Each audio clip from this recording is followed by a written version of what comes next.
हाँ तो हेलो दोस्तों, स्वागत है आपका अपने चैनल स्कॉलरशिप एग्ज़ाम अपडेट पे।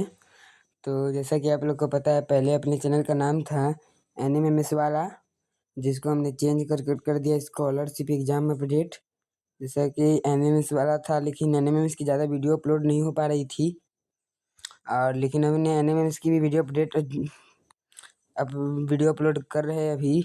अब उसका मैथ्स का अपलोड करेंगे, लेकिन इसमें अदर स्कॉलरशिप के बारे में भी हम जानकारी देते हैं, इसलिए इसका नाम हमने NMMS वाला से चेंज कर स्कॉलरशिप एग्ज़ाम अपडेट रख दिया।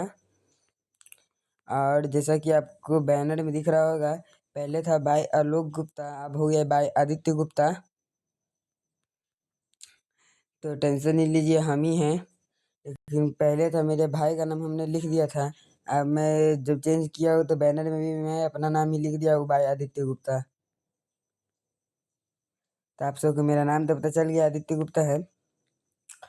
और जैसा कि आपको कमेंट जरूर करिएगा कि न्यू नेम कैसा लगा, न्यू चैनल नेम कैसा लगा, और न्यू चैनल लोगो कैसा लगा, बताइएगा। न्यू चैनल नेम और न्यू चैनल लोगो कैसा लगा, कमेंट में जरूर बताइएगा।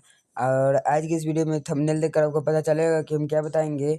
दीनदयाल स्पर्श योजना रिजल्ट रिलेटेड क्वेश्चन, जिसमें आपके 30 क्वेश्चन को हम आज के इस वीडियो में क्लियर करने वाले। रिजल्ट रिलेटेड क्वेश्चन, जैसा कि कितने सारे स्टेट में एग्जाम हो चुका है, और कितने सारे स्टेट में भी एग्जाम हो रहा है, और कितने सारे स्टेट में कल एग्जाम हुआ है। तो जिसका भी अगर कल एग्जाम हुआ है उसको आंसर की चाहिए।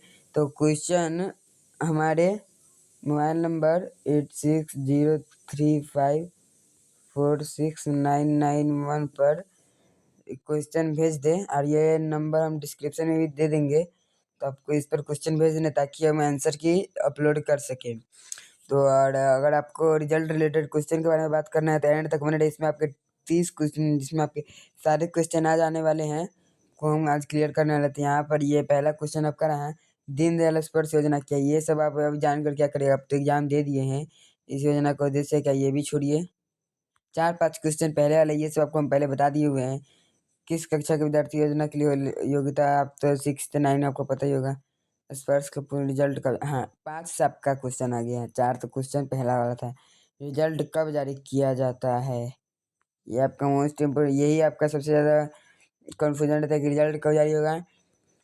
तो ये मैं एकदम करेक्ट, ये जो ऑफिशियल वेबसाइट या ऑफिशियल कोई हमको नहीं बताया है कि इस दिन ही जारी होता है। ये हम अपने जो प्रीवियस ईयर और उससे प्रीवियस ईयर देख कर बता रहा हूँ। और हम अपने इधर पोस्ट ऑफिस से पूछे तो वो भी यही बोला है कि रिजल्ट एग्जाम के लगभग 1 से 1.5 मंथ में जारी होता है। 1 से 1.5 मंथ बाद एग्जाम के जारी होता है। ये अनुमानित है, एक्सपेक्टेड है, क्योंकि ये कोई ऑफिशियल नहीं है, ये अनुमानित है। आपको हम पहले बता देते हैं, कोई फिक्स नहीं है कि 1 से 1.5 महीना में जारी होगा, 2 महीना में भी हो सकता है, और फिर जैसे कि 15 दिन में भी हो सकता है। ये अनुमानित है, लेकिन 1 से 1.5 मंथ जनरली लगता है। हम अपने इधर पोस्ट ऑफिस से पूछे थे, वो बोला है क्या, एग्जाम के 1 मंथ बाद आपका रिजल्ट जारी हो जाएगा। वो बोला है कि लगभग 1 मंथ लगता है, वो भी नहीं बोला है कन्फर्म, वो बोला है लगभग 1 मंथ लगता है। तो ये आपका एक्सपेक्टेड है। आप लोग ये नहीं समझ लेगा कि 1 से 1.5 मंथ में निकलेगा, फिर आप कमेंट करिएगा कि नहीं निकला, मेरा 1 मंथ हो गया एग्जाम का, मेरा रिजल्ट नहीं आया, ये सब। तो वो आपसे, आपके पोस्ट ऑफिस का बात है, आप अपने पोस्ट ऑफिस से संपर्क करिए। लेकिन यहाँ पर ये इसका तो कोई ऑनलाइन होता नहीं है, ऑनलाइन काम तो इसका कोई होता नहीं है, इसे हम ऑनलाइन में देख के बता दें। हम अपने इधर का पोस्ट ऑफिस से पूछे तो वो बोले लगभग 1 मंथ, एक्रोस नहीं बोले कि 1 ही मंथ लगेगा, लगभग बोले हैं। तो आपका कन्फ्यूजन क्लियर हो गया। एक्सपेक्टेड है 1 से 1.5 मंथ, 1 से 1.5 मंथ एक्सपेक्टेड है। और यहाँ पर क्वेश्चन नंबर 6 आपका आ गया, रिजल्ट किस वेबसाइट पर चेक किया जा सकता है। आपको हम अभी बोले रिजल्ट ऑनलाइन इसका कोई काम ही नहीं हो रहा है, ये इसका सारा काम हमारे इधर, आपके इधर हमको पता नहीं। ये हमारे इधर बिहार सीतामढ़ी का बात है, लेकिन जहाँ तक हमको पता है कि सारे स्टेट में ऑफलाइन ही इसका सारा काम चलता है, ऑनलाइन इसका काम नहीं होता है, कुछ सारा काम ऑफलाइन ही चलता है। तो इसलिए इसका कोई वेबसाइट नहीं है।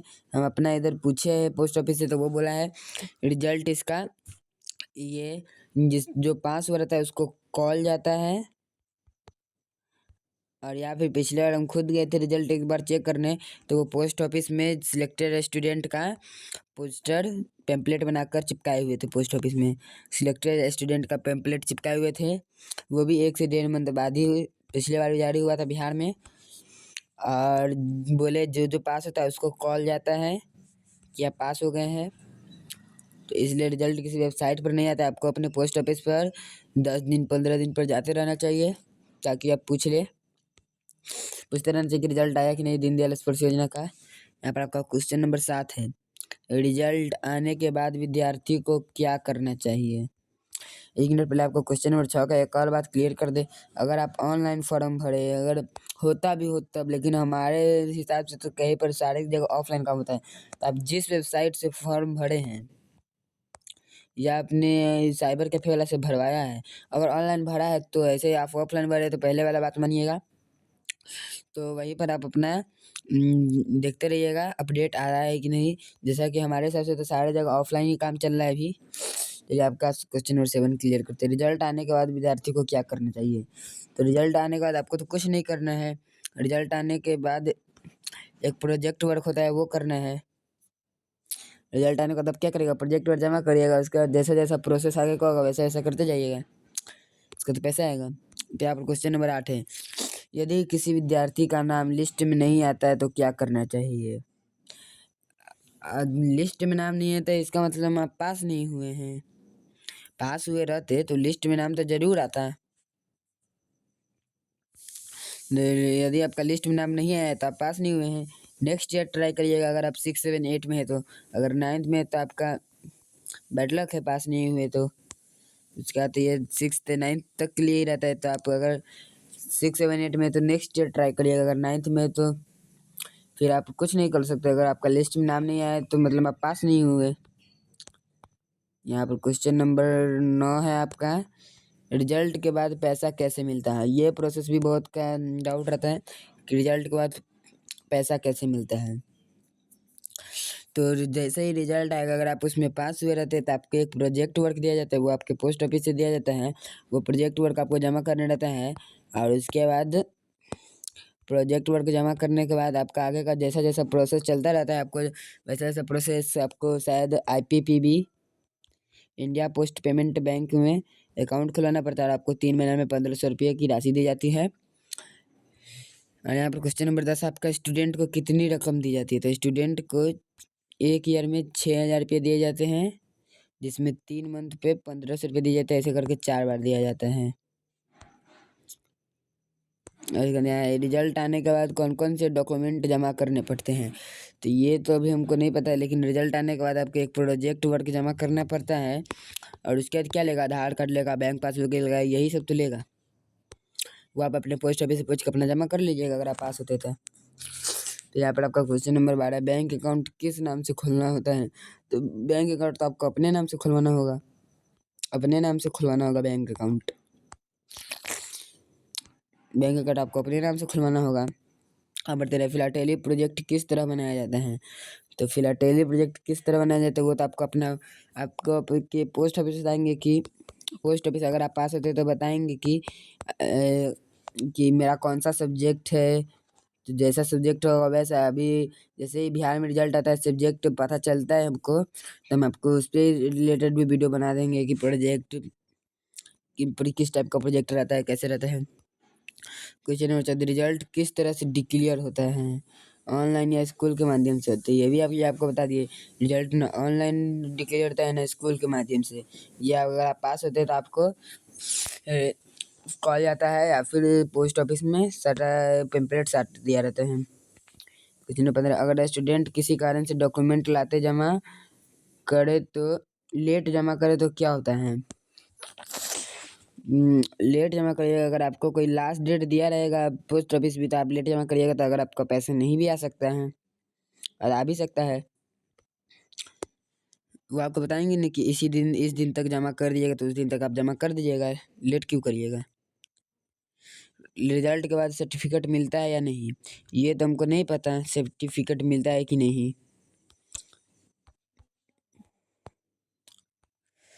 अगर पैसा बैंक में नहीं आता है तो किससे संपर्क करना चाहिए? पैसा बैंक में नहीं आता है तो आप पोस्ट ऑफिस जिससे आप फॉर्म भरवाए, जिसको आप ये सारा डॉक्यूमेंट दिए पास होने के बाद, उससे संपर्क करिएगा।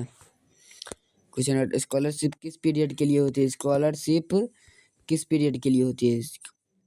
स्कॉलरशिप आपको मिलती है, आप पढ़ाई पढ़ाई करें आगे। किस पीरियड का मतलब क्या हर साल नया सिलेक्शन होता है? हाँ, हर साल नया सिलेक्शन होता है। रिजल्ट चेक करते समय क्या क्या डिटेल्स चाहिए होती है? रिजल्ट चेक आप अपना नाम चेक करिएगा, रोल नंबर चेक करिएगा, बस। क्या अलग अलग पोस्टल सर्कल में रिजल्ट की डेट अलग अलग होती है? और ये आपका इम्पोर्टेंट क्वेश्चन है, अलग अलग पोस्टल सर्कल में आपका अलग अलग रिजल्ट होता है। अलग अलग पोस्टल सर्कल में आपका अलग अलग रिजल्ट की डेट होती है, ये सही बात है। यहाँ पर आपका 22 नंबर क्वेश्चन, रिजल्ट रिजेक्ट होने के क्या क्या कारण हो सकते हैं? आप वहाँ पर रिजल्ट आप एग्जाम नहीं दिए होइएगा, या फिर ओएमआर सीट में कुछ गलत भरे होइएगा, इसीलिए रिजल्ट रिजेक्ट हो सकते हैं। रिजल्ट के बाद वेरिफिकेशन का प्रोसेस क्या है? रिजल्ट के बाद आपको फिलाटेली का प्रोजेक्ट देना है, और उसके बाद आपका सारा वेरीफाई करेगा, उसके बाद आपका आपका अमाउंट दे दिया जाएगा। रिजल्ट के बाद प्रोजेक्ट के मार्क्स क्या क्या रोल होते हैं? ये तो हमको नहीं पता है भाई। क्या एक स्कूल से एक से अधिक स्टूडेंट सिलेक्ट हो सकते हैं? हाँ, अगर आप ज़्यादा लाए नंबर, अगर एक ही स्कूल से 4 बच्चे 50 लाए तो वही चारों ने सिलेक्ट होंगे। क्वेश्चन नंबर 24, स्कॉलरशिप अमाउंट किस फॉर्म में मिलता है? कैश या अकाउंट ट्रांसफर? तो अकाउंट ट्रांसफर में मिलता है आपको, कैश नहीं मिलता है। रिजल्ट की ऑफिशियल लिस्ट किस फॉर्मेट में आती है? PDF, Excel, notice board? Notice board में आती है, आपको हम बोले ना, नोटिस बोर्ड में।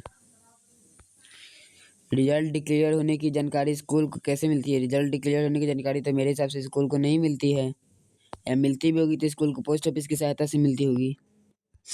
क्वेश्चन नंबर 30, अगर नाम गलत लिखा हो तो रिजल्ट में क्या करना चाहिए?